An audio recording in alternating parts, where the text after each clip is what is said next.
Assalamualaikum warahmatullahi wabarakatuh. Bersyukur kepada Allah dan mengucapkan alhamdulillahirabbil alamin. Berselawat kepada Nabi dan mengucapkan Allahumma shalli ala sayyidina Muhammad wa ala ali sayyidina Muhammad.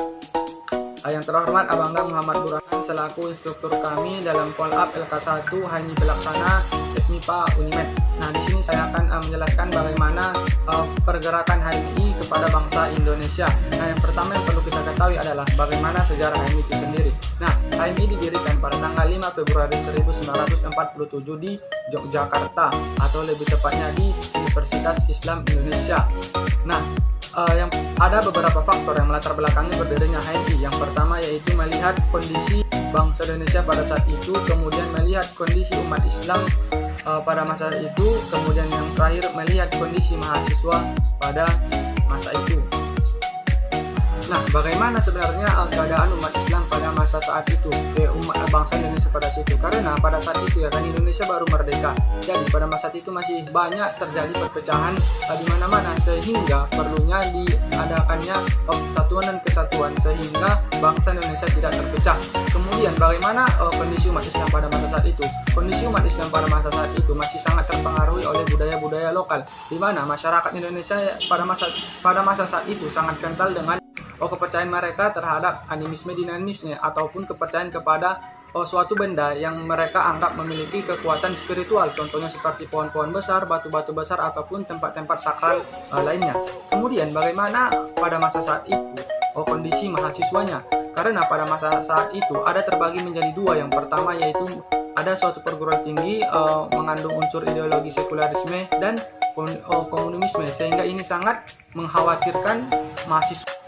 Kemudian yang kedua, bagaimana keindonesiaan dalam HMI. Nah, kalau kita membahas mengenai sejarah Indonesia, sejarah HMI, maka tidak terlepas dari bagaimana sejarah perjuangan bangsa Indonesia, di mana pada masa saat itu, contohnya saja seperti penugasan PKI, HMI berperan pada masa saat itu. Kemudian bagaimana pada peristiwa tahun 1998-1999, di mana Indonesia mengalami krisis moneter ataupun krisis keuangan, artinya Indonesia mengalami inflasi. Siapa di sana yang berperan? Di sana yang berperan adalah mahasiswa. Mereka menduduki gedung-gedung DPR yang ada di seluruh Indonesia, sehingga akhirnya masalah ini pun dapat terselesaikan dengan mengundurkan dirinya Presiden Soeharto. Kemudian yang terakhir yaitu bagaimana sih sebenarnya implementasi HMI pada bangsa Indonesia pada masa saat ini. Kalau kita lihat sebenarnya banyak sekali manfaat-manfaat yang diberikan HMI kepada bangsa Indonesia. Kenapa saya katakan seperti itu? Karena kalau kita lihat sebenarnya HMI ini banyak memberikan kontribusi kepada bangsa Indonesia. Contohnya dari segi kepemimpinan, HMI banyak melahirkan cendekiawan ataupun para pemimpin-pemimpin di bangsa Indonesia. Contohnya saja seperti saat ini yaitu Bapak Anies Baswedan yang merupakan Gubernur DKI Jakarta yang merupakan ataupun memiliki bacaan kader HMI. Kemudian di Kabinet Kerja Pak Presiden Jokowi, ia juga menjelaskan pada Kongres HMI ke-31 pada tanggal 17 Maret 2021 kemarin, beliau mengatakan secara virtual bahwa HMI ini banyak melahirkan kader-kader ataupun di kabinet kerjanya sendiri itu banyak yang berlatar belakang HMI, contohnya saja seperti Bapak Mahfud MD. Kemudian masih banyak menteri-menteri lainnya yang tidak saya sebutkan. Nah, sebenarnya HMI ini sangat banyak memberikan manfaat kepada bangsa Indonesia, contohnya saja seperti menumpas hak-hak masyarakat. Nah, siapa yang melakukan demonstrasi? Pastinya yaitu orang-orang yang berlatar belakang HMI. Tidak usah kita berbicara secara nasional, kita lihat saja secara dekat, contohnya saja seperti kampus saya di UIN. Di UIN ada salah satu tokoh HMI yaitu Bapak Dr. Azhari Ahmad Tarigan, seorang penulis. Dia sudah banyak menuliskan buku-buku dari HMI itu sendiri, contohnya seperti MPP 2 ataupun nilai-nilai dasar perjuangan 2. Nah, kemudian untuk di fakultas kami sendiri banyak dosen-dosen ataupun rekan-rekan yang itu memiliki latar belakang HMI. Jadi kalau kita lihat sebenarnya citra HMI ini sangat baik karena banyak melahirkan pemuda-pemuda ataupun manusia-manusia ataupun kader-kader yang sebenarnya sangat bagus. Tetapi ada juga beberapa masyarakat, beberapa orang ataupun beberapa oknum yang merusak citra dari itu sendiri. Kenapa saya katakan seperti itu? Inilah yang sangat merasakan HMI pada masa saat ini, karena banyak kader-kadernya itu masih belum mengetahui apa sih sebenarnya hakikat dari HMI itu sendiri. Karena bisa kita lihat ya, namanya saja HMI, Himpunan Mahasiswa Islam, tetapi banyak kader-kadernya yang mohon maaf untuk melaksanakan sholat 5 waktu saja masih tertinggal-tinggal, masih bolong-bolong, bagaimana bisa dikatakan sebagai insan yang diridhoi oleh Allah Subhanahu wa Ta'ala kalau sholatnya saja tinggal? Saya bukan munafik, mungkin kita juga memiliki kekurangannya masing-masing, ataupun masih banyak juga yang kader-kader HMI itu untuk mengaji saja tidak bisa.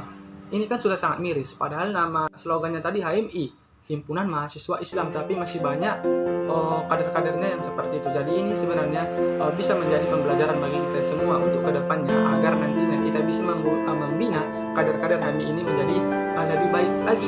Kemudian yang pertama, sesuai dengan tujuan HMI yaitu terbinanya insan akademis.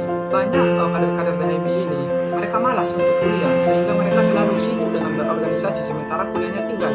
Ini kan seharusnya sudah bertentangan dengan tujuan HMI. Jadi di sini tugas kita adalah untuk membangun kembali rasa kesadaran diri dari kader-kader HMI agar bisa melaksanakan tugasnya sebenar-benarnya, yaitu sebagai seorang muslim dan sebagai warga negara Indonesia yang taat akan peraturan yang ada di Indonesia. Kemudian sebenarnya implementasi HMI kepada bangsa Indonesia ini sebenarnya sangat bagus dan sangat banyak sisi positifnya.